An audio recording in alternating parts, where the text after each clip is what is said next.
Hello, everyone, and welcome back to A Year and a Day, my Arthurian quest to right the wrongs of my past and unravel my tragic backstory.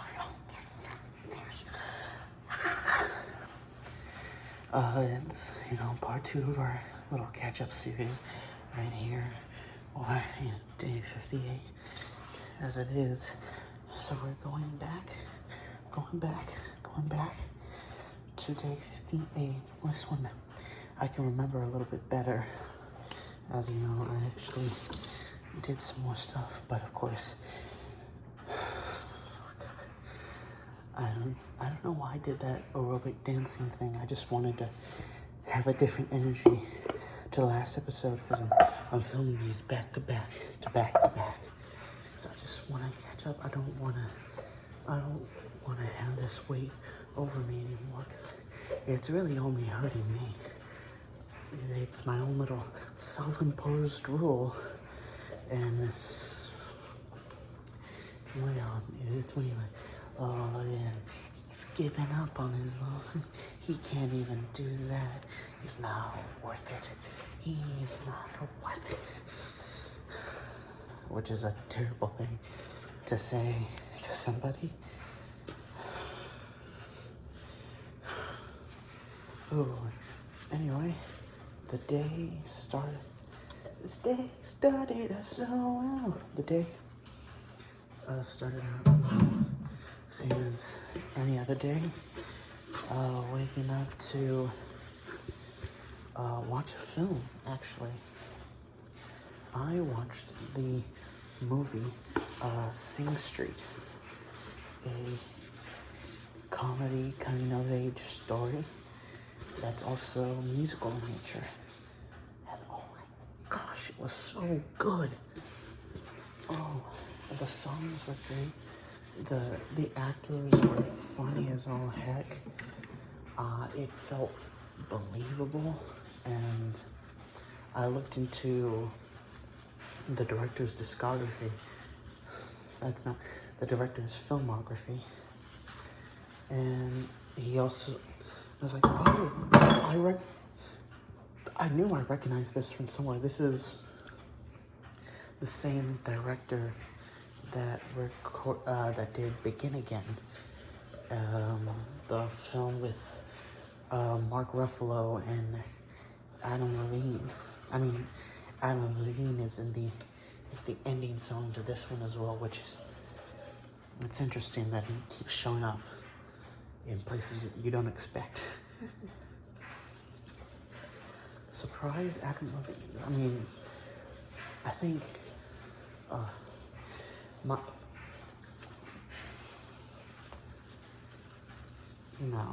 let's age myself a little bit more.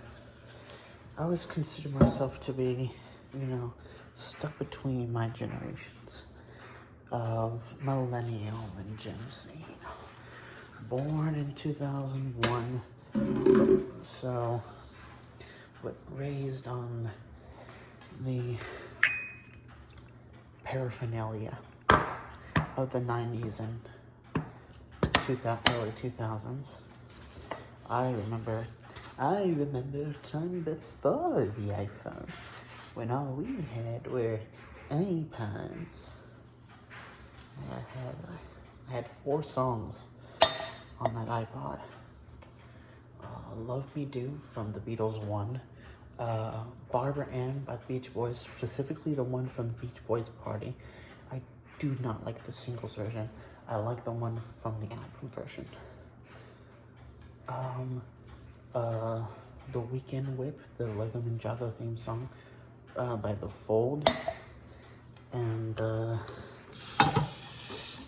always forget the fourth one. I believe it was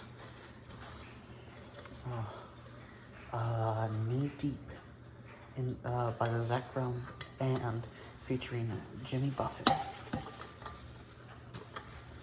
which is a crazy song to have on your iPod at such a young age. I lost that iPod, and I rued the day I lost it ever since. What was I talking about? I've utterly forgotten. Adam Levine, yes.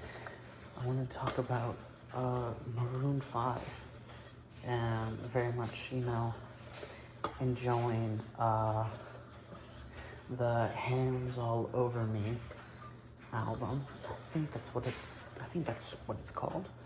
But I was very much a big fan of the singles from that record. Don't know why. I still enjoy them a lot. There's just something about that really caught me. I mean, they're good songs. Poppy, catchy, just really get you in the rhythm to move. I love rhythmic songs. Some kind of danceable beat, and something you just feel in your bones, in your soul.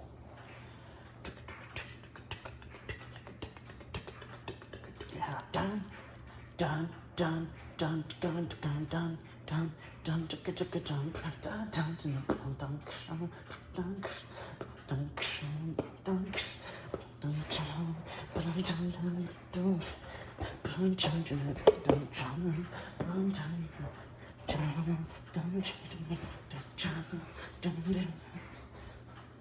I say, don't you know? You say, oh no. I say, take me up, down, down, down, down.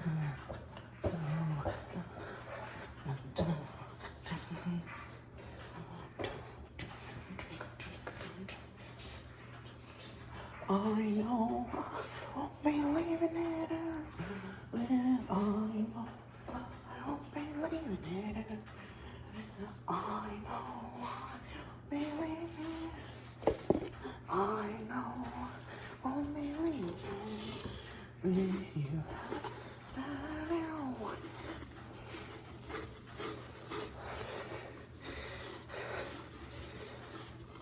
Good song, good song. I'm a big fan of disco punk. LCD Sound System, Gang of Four, Talking Heads, a little bit of everything. LDJ, Decepticon.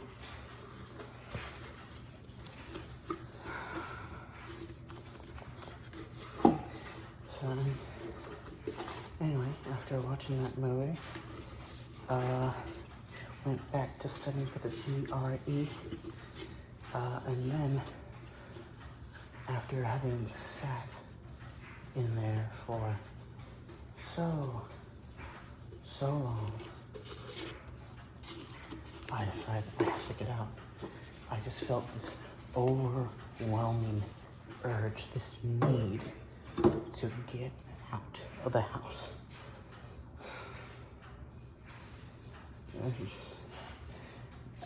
Maybe it was not wanting to spend the entire day. It was a combination of not having wanted to spend the entire day in that room, wanting to feel some sense of thrill, or just my body yearning to please just do something productive. And so, it's essentially, I just ran. I didn't ran, I drove. And I just drove and drove and drove until I got to the sea. I drove to a seaside town in the middle of the night, and I got in my car, and I just stared at the black water. stared into its murky depths, filled with so much inky nothingness, yet teeming with uncertainty, chaotic life.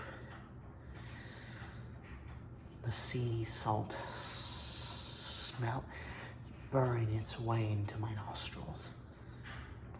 I got a text from my mother. Said, "Have you looked at the comet?" What?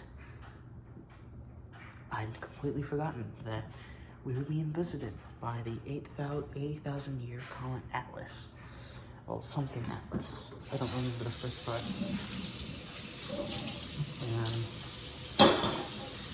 And betwixt the third brightest star in the sky and Venus, the brightest planet, I very faintly saw it. Its tail like a ghost flickering in and out of my existence. Never quite sure if it's there or not, but it was. And I saw it, and I felt, well, I felt like I did with much of space as of late, just completely in utter awe and silence. All in the purest sense of the word.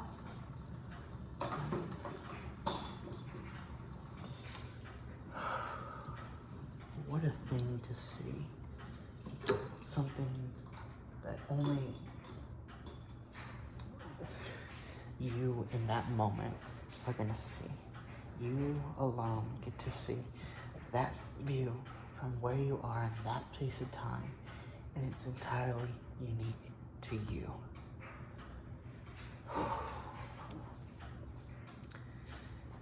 I left the seaside town, picked up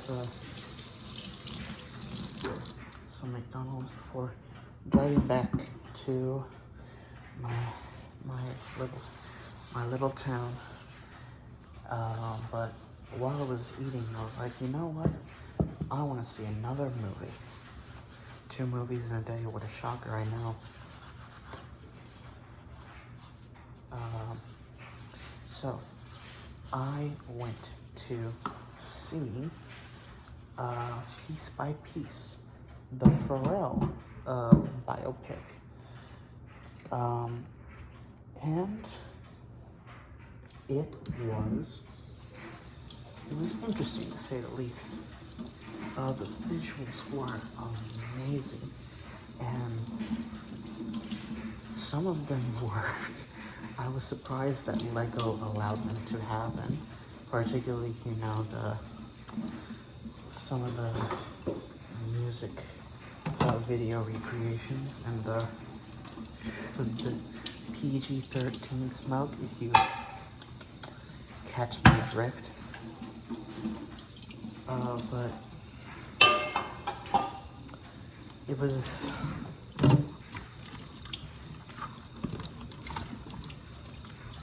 an interesting watch in the sense that there wasn't really much of a conflict for Pharrell. I mean, he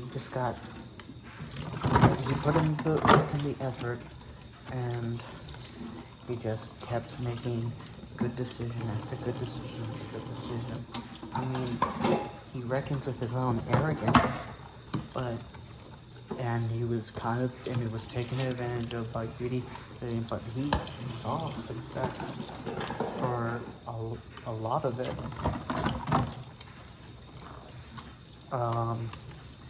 So there's not really much strife, and then he had his,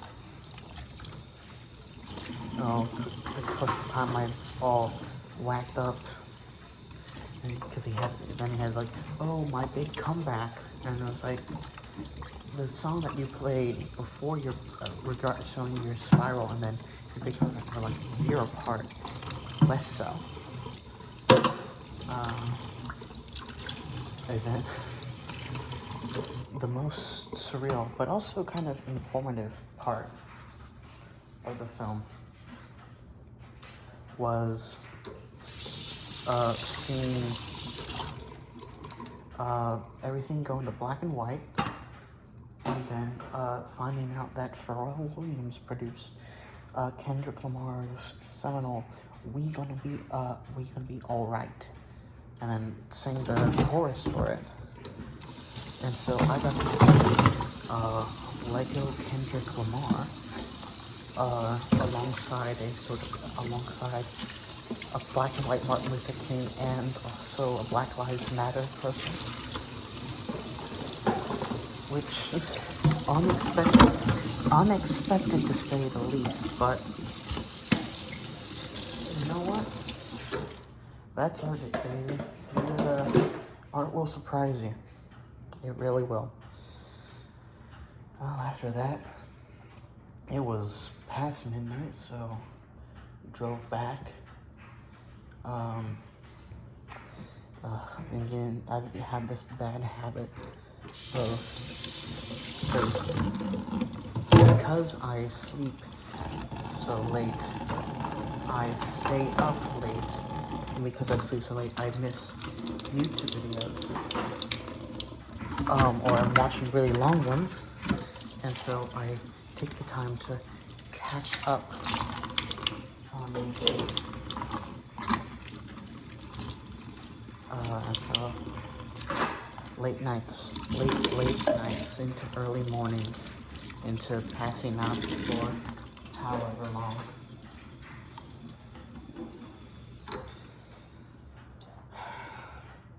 We'll call that one there. Thank you so much for watching. Ian, this has been a year and a day, number 58. But we'll be back. Oh, we'll be back. No, we will be. Thank you so much for watching. Good night, and take care.